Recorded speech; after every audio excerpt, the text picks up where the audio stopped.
The Jammu and Kashmir police is poking massive holes into the Delhi police's theory of having arrested Liyaquat Ali Shah, the holy bomber is what the Delhi police is calling him. Jammu and Kashmir government and police think that's a big joke. We've got SN Srivastav, Commissioner of the Special Cell of the Delhi Police, joining me live on this broadcast. It is Mr. Srivastav's team that was responsible for the arrest of Liyaquat Ali Shah. Now, highly controversial, very serious questions are being asked. Credibility and track record of the Delhi police has come under question, Mr. Srivastav. The Jammu and Kashmir police says Liyaquat Ali Shah was an inactive militant who'd been living in Pakistan-occupied Kashmir for 15 years and was on his way back to India to surrender, and that you went in seeking to take credit and conjured this entire theory of him being in Delhi for a massive terror operation. Why should the people who are watching this broadcast believe what the Delhi police is saying, Mr. Srivastav? Well, you have come to a conclusion without knowing the facts. We had a credible human intelligence about this person and one more person who had plans to come to Delhi for supervising a terror attack. And as regards this contention that he was an inactive terrorist, let me tell you, he had participated in the month of August last year in a conference of Hizbul Mujahideen. So the whole thing that is being said that he is inactive and that is a false arrest is all wrong and baseless. Sir, the Jammu and Kashmir police has told us on record that Liyaquat Ali Shah applied for surrender as part of the state's rehabilitation policy in February 2011. The family made this request to the local superintendent of police, which was forwarded to the CID as per procedure, and it is only after that that Liyaquat Ali Shah made his way back to India. This is something the Jammu and Kashmir police were aware of. They were aware that Shah was coming back to the country as part of their established policy.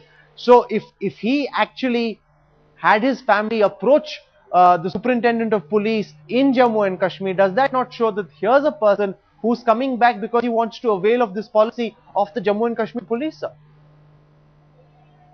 Well, I would also like to inform you that on 18th of March 2011, which is 1 month after this so-called claim that he had put in a request for surrender, on 18th of March 2011, they registered a case. The case FIR number is 22 of 2011, in which the charges are of criminal conspiracy waging war against the country. And this case has been registered at police station Lalpura. If a person had put in a request for surrender, why should somebody register a case a month later? No, sir, because Jammu and Kashmir Chief Minister Omar Abdullah asked in this very important question, if a man comes to attack a shopping mall, will he come with his wife and children? I am for the first time hearing of a man who comes holding his wife on one hand and a gun and grenades on the other. Does it not sound rather incredulous that Liyaquat Shah would bring his family with him if he were coming, as you say, to orchestrate these holy bombings? Well, whether one comes with family or alone, it is not material, because one can use the family as a ploy as well to escape attention. No, but his offer to come back was vetted by the army, the central agencies and the Jammu and Kashmir police. So it was only after a thorough checkup into his antecedents, into his background, into his intention, that Liyaquat Ali Shah was allowed back into India. Well, whatever you are saying, I don't know on what basis you are saying so. You are saying that everybody had vetted this, and whereas we had intelligence that he and one more person were coming, and along with others, they had plans to cause a terror attack in the city. And based on that, we went ahead and arrested him and interrogated him, where he has confessed to the plans, and which led to recoveries subsequently. So the human intelligence that we have, based on that, we have acted. Are you fully confident of this theory, or has this been one big botch-up? Because we saw earlier also there was this one big encounter in Delhi where the Delhi police kept insisting, this is special cell led by SS Rathi.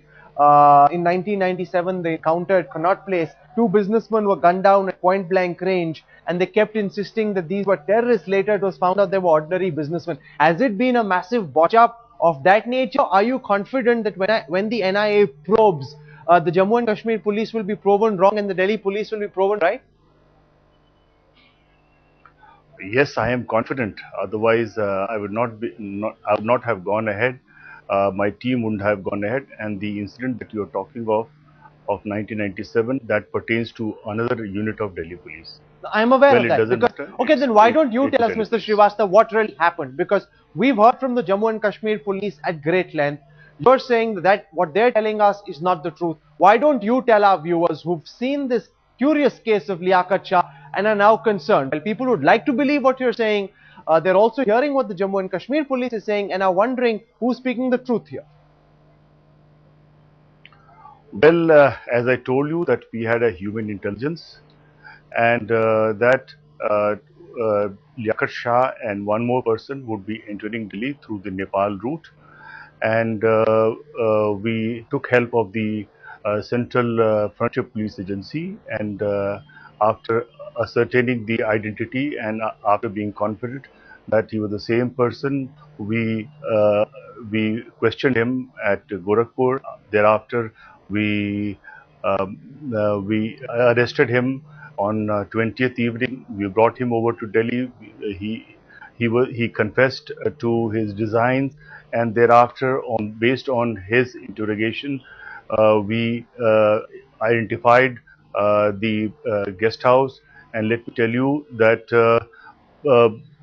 he was under instruction that once he comes to Delhi, he should contact one Irfan in Pakistan, whom he contacted, and Irfan, who was a launching commander of Hizbul Mujahideen, instructed him to go to a particular room in that the hotel, where we waited for the inmates who had gone outside, and thereafter we got the room opened with the help of the hotel manager, and finally the recoveries of arms and explosives were made.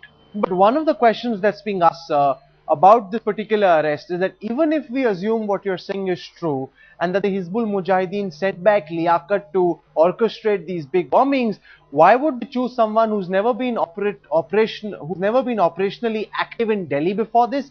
He crossed over from Jammu and Kashmir, has never really understood the topography of Delhi very well. They would probably be able to find other bombers in Delhi who would be better suited, who would understand the layout of this capital and would be able to plant the bombs and run away, as opposed to picking someone who doesn't fully understand Delhi. Does that not make your theory sound rather incredulous, sir? Well, what went in their mind and why they decided so, I will not be the best person to answer that. This they should answer. But it is an important question that here's a man who's not set foot in India since 1997. Before he went, there's no proof of whether he came to Delhi. In any case, Delhi has changed a lot. Why would they pick him to supervise the Fidain, to plant these bombs, instead of picking someone who would understand Delhi? Instead of picking up like the Hizbul Mujahideen usually does, picks a local who understands the layout of that area. Because people in Jammu and Kashmir, especially Mr. Srivastava, looking at this case and saying, here is a classical case of a policy of the Jammu and Kashmir police, which will now come into a lot of question. No former terrorist who is in Pakistan will feel confident about coming back, they say, because the manner in which the Delhi police jumped on Liyaquat Shah. So even if that policy was serving some dividends to the Omar Abdullah government, now as a consequence of their actions, they believe that nobody will come back again. Well, you have assumed that what we have done is wrong. I have nothing to comment on the Jammu and Kashmir policy. That policy should go ahead, and that should be pursued. But what is wrong? If somebody commits a wrong, we have to take legal action against that. Well, Mr. Srivastava, you are sticking to your guns. You're saying that the Delhi police has made a bona fide arrest. The NIA is now probing this matter. We withhold this judgment. We don't want to jump in one way or the other. Let's just hope that your arrest is genuine and that Liyaquat Shah was playing a double game with the Jammu and Kashmir police. Otherwise, this will be massive embarrassment for the Delhi police and a massive loss of face. For the moment, that is S.N. Srivastav, Commissioner of the Delhi Police's Special Cell, explaining the action of his forces in the arrest Liyaquat Shah. You're hearing from the Delhi Police setting the record straight. I would like to also mention to you Yes, that in the past also many a times when the terrorists who have surrendered, they have went back. So in this case also, if a person who has posed that he is wanting to surrender, maybe that his design may be entirely different. Okay, I'm going to leave it over there. Let's just wait for the NIA probe report to come up. Then we'll know the truth. S.N. Srivastava for joining us on the show this evening. Thank you very much, sir.